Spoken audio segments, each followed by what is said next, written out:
തെക്ക് വടക്ക് നല്ല അടിപൊളി സിനിമ കേട്ടോ. ഇൻ്റർവെല്ല് പോലും ഫിനിഷ് ചെയ്യാതെ ഇറങ്ങി വരേണ്ട ഒരു അവസ്ഥയിൽ വന്നത് ഭയങ്കര മോശം. സിനിമ തിയേറ്ററിൽ ഒരു മനുഷ്യനില്ല.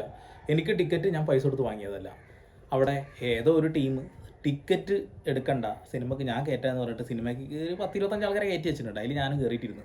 ടിക്കറ്റ് എടുക്കാൻ കയറുന്ന സമയത്താണ് ഇപ്പോൾ സംഭവിക്കുന്നത്. എന്തോ ആവട്ടെ. അപ്പോൾ സിനിമയ്ക്ക് കുത്തി കയറ്റുകയാണ് ആൾക്കാരെ. ഭയങ്കര മോശം പടം. സിനിമ ഞാൻ പറഞ്ഞില്ലേ, ഞാൻ കൃത്യമായിട്ട് 11:30 ഷോക്ക് കയറി ഇതാ 12:30 ആയിട്ടുള്ളൂ ഞാൻ ഇറങ്ങിപ്പോകും. എനിക്ക് തീരെ അങ്ങോട്ട് ദഹിക്കുന്നില്ല എന്നുള്ളതാണ്. എന്താ ദഹിക്കാത്ത അറിയോ? വലിയ ഡയലോഗേഡ് ആയിരുന്നു നമ്മളെ വിനായകൻ. ഞാൻ കഥയൊന്നും കേൾക്കില്ല, സിനിമ കൊണ്ട് അഭിനയിക്കലാണ്. അതൊക്കെ കണ്ട് കേട്ടപ്പോൾ ഞാൻ വിചാരിച്ചു അടിപൊളി സാധനവും. സിനിമ അപ്പോൾ തുടങ്ങിയ ലേഖടി, ഭയങ്കര ക്ലീഷേ, വളരെ മോശം ക്യാമറ വർക്ക്, മ്യൂസിക്, ബാക്ക്ഗ്രൗണ്ട് സ്കോറിൻ്റെ പൊന്നോ സഹിക്കൂല. ഈ പ്രൊഡ്യൂസർമാരൊക്കെ എങ്ങനെയാണ് ഇങ്ങനെയുള്ള സിനിമകൾക്കൊക്കെ കമ്മിറ്റ് ചെയ്യുന്നത്, അല്ലെങ്കിൽ സിനിമ കഥ കേട്ട് ഇഷ്ടപ്പെടുന്നതെന്ന് എനിക്കൊരു പിടുത്തം കിട്ടുന്നില്ല കേട്ടോ. ഒരു ഭയങ്കരമായിട്ട് നമ്മളെ ബുദ്ധിമുട്ടിക്കുന്ന രീതിയിലുള്ള ഒരു ഇറിറ്റേഷനൊക്കെ തരുന്ന സിനിമ. തൊട്ടടുത്ത ഒരാളിരുന്ന് ഭയങ്കര കൂർക്കം വലി. ഞാൻ ഏകദേശം എൻ്റെ സീറ്റിൽ ആ ഒരു റോല് 50 ആളിരിക്കുന്ന റോ ആണ് തോന്നുന്നു. അതിൽ ഏകദേശം ഒരു 2-3 ആളുണ്ടാവും. മൊത്തം തിയേറ്ററിൽ 50 ആൾ ഉണ്ടാവുമെന്ന് പോലും സംശയമാണ്. അപ്പം അത്ര മോശം ഒരു സിനിമ, ഞാൻ ഇങ്ങനെ ഒരു സിനിമ ഇത്ര കാലത്തിനിടയിൽ ഞാൻ കണ്ടിട്ടില്ല. ഈ ഒരു കാലഘട്ടത്തിൽ മലയാള സിനിമ എന്ന് പറയുമ്പോൾ മറ്റുള്ള സിനിമകളെ ഭയങ്കരമായിട്ട് വെല്ലുവിളിക്കുന്ന രീതിയിലാണ്, മറ്റുള്ള ലാംഗ്വേജുകളെ. അത്തരം സിനിമകൾ വരുമ്പോഴാണ് ഇതിനിടയിലേക്ക് ശരിക്കും സിനിമ ചെയ്യാൻ ആഗ്രഹമുള്ള ആളുകളൊക്കെ ഉണ്ടാവും. സംഭവം ശരിയാണ്. പക്ഷേ നല്ല സിനിമകൾ ചെയ്യുക എന്നുള്ളതാണ്. ഇത്തരം കഥ, വളരെ മോശപ്പെട്ട കഥ, ആ ഒരു കഥ തുടക്കം തന്നെ നമുക്കിട്ട് കണ്ടാൽ ലാഗടിക്കുന്നതും, എന്തോ ഒന്ന് ചെയ്യാൻ ശ്രമിച്ചിട്ട് പാളിപ്പോയൊരവസ്ഥ. എനിക്ക് ഫിനിഷ് ചെയ്യാൻ കഴിഞ്ഞില്ല. ചില ആളുകൾ പറയും ഉമർ ലുലുവാണ് ആ ഡയലോഗ് അടിക്കൽ. അവന് സിനിമ മുഴുവൻ കാണാൻ പോലും സമയം കിട്ടിയില്ല, എന്നിട്ട് ഡയലോഗ് അടിക്കുകയാണ്. എങ്ങനെ കാണും ഇങ്ങനെയുള്ള വളഞ്ഞ സിനിമകൾ ചെയ്തു വെച്ചാൽ? എങ്ങനെ കാണും? സുരാജ് ആണെങ്കിൽ, അതേപോലെ വിനായകനാണെങ്കിൽ, എനിക്കിതൊക്കെ ഒരു നാടകം കാണുന്ന ഫീലാണ്. നാടകത്തിനെ കുറ്റപ്പെടുത്തില്ല, നാടക ഫീൽ, ഒരു നാടകീയത, ഒരു സിനിമ എന്ന് പറയുമ്പോൾ റിയാലിറ്റി ഫീൽ ചെയ്യണം. ഒരു റിയാലിറ്റി ഇല്ല. അഭിനയിക്കുന്ന കുറേ എണ്ണത്തിനെ കുത്തി കയറ്റിയിട്ട് എന്തൊക്കെയോ കാണിച്ചു കൂട്ടിയിരിക്കുന്നു. കുറേ ജൂനിയർ ആർട്ടിസ്റ്റുകളുണ്ട്, ക്യാമറയിലേക്ക് നോക്കുന്ന ഒരു ജൂനിയർ ആർട്ടിസ്റ്റ് ഉണ്ട്.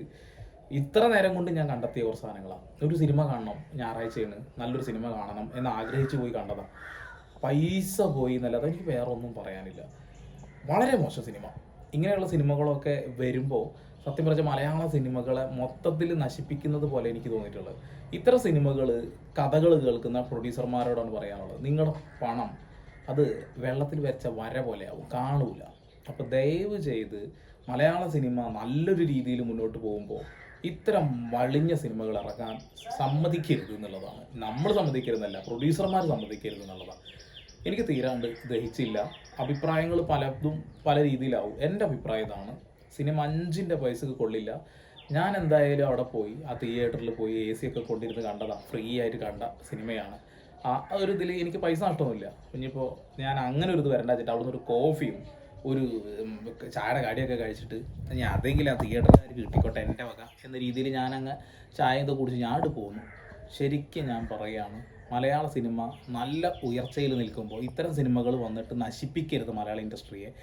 ഒരു ക്യാമറ വർക്കൊക്കെ എടുത്ത് പറയണം, അത്രക്ക് മോശമാണ്. മ്യൂസിക്കിൻ്റെ പൊന്നെ, ബാക്ക്ഗ്രൗണ്ട് സ്കോറൊക്കെ കേട്ട് കഴിഞ്ഞാൽ ഞാൻ ആദ്യം തന്നെ പറയാറുള്ളൊരു സാധനമുണ്ട്, ഒരു ചെറിയ മൊബൈൽ ഫോൺ ഒരു കുട്ടിക്ക് കൊടുത്താൽ അവരെടുത്ത് നന്നായിട്ട്, ചിലപ്പോൾ ഇതിൽ നന്നായിട്ടുള്ള വിഷ്വൽസ്, ഇതിൽ നന്നായിട്ടുള്ള സാധനങ്ങൾ, തിരക്കഥയൊക്കെ എന്താണ് എഴുതി കൂട്ടിയിരിക്കുന്നത്. എന്തെങ്കിലുമൊക്കെ എഴുതി കൂട്ടാനാണെന്നുണ്ടെങ്കിൽ എല്ലാവർക്കും കഴിവുണ്ടാവും.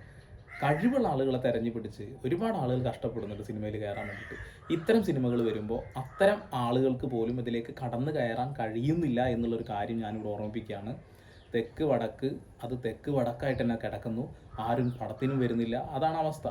അപ്പോൾ ഒരു നല്ല സിനിമയാവുമെന്ന് പ്രതീക്ഷിച്ച് പോയിട്ട് എനിക്ക് ഇൻ്റർവെല്ലിൽ ജീവിതത്തിൽ ആദ്യമായിട്ട് ഇൻ്റർവെല്ലിന് മുന്നൊരു സിനിമയൊക്കെ കാണുമ്പോൾ ഇറങ്ങിപ്പോരുക, അത്രക്ക് വെറുത്തുപോയി. അവിടെ ഇരുന്ന് ആരൊക്കെ എന്തൊക്കെയോ വെറുതെ വർത്താനം പറഞ്ഞിരിക്കുക, ഒരാൾ കിടന്നുറങ്ങുക, കൂർക്കം വലിക്കുക, ഇതൊക്കെയാണ് അവസ്ഥ. ഇനിയെങ്കിലും സുരാജിനെ പോലെയുള്ള നല്ല നടന്മാരോടാണ് പറയുന്നത്, കഥ കേൾക്കുമ്പോൾ നല്ലതാണെന്ന് തോന്നിയാൽ മാത്രം ചെയ്യുക. വിനായകനോട് കഥ കേൾക്കാതെ ഇനി സിനിമ ചെയ്യാതിരിക്കുക. കഥ കേൾക്കുക, ഇഷ്ടമാണെങ്കിൽ ചെയ്യുക, അല്ലാത്ത പക്ഷം നമ്മൾ ഔട്ടായി പോവും. നല്ല നടന്മാരാണ് നിങ്ങളൊക്കെ. അത്തരം നടന്മാരുടെ ആ ഒരു വാല്യൂ ഇല്ലാതാക്കുന്നത് നിങ്ങളൊക്കെ തന്നെയാണ്. കഥ കേൾക്കുക, ഇഷ്ടമാണെങ്കിൽ മാത്രം ചെയ്യുക. വളരെ മോശം പടം. എൻ്റെ ജീവിതത്തിൽ ഞാൻ ഇത്ര മോശം ഒരു സിനിമ ഞാൻ കണ്ടിട്ടില്ല. ഒരു സിനിമ മുഴുവനായിട്ട് കാണാൻ പോലും എനിക്ക് കഴിഞ്ഞില്ല എങ്കിൽ ആ സിനിമയുടെ അവസ്ഥ എത്ര ആലോചിച്ച് നോക്കി. എനിക്കിത്രേ പറയാനുള്ളൂ.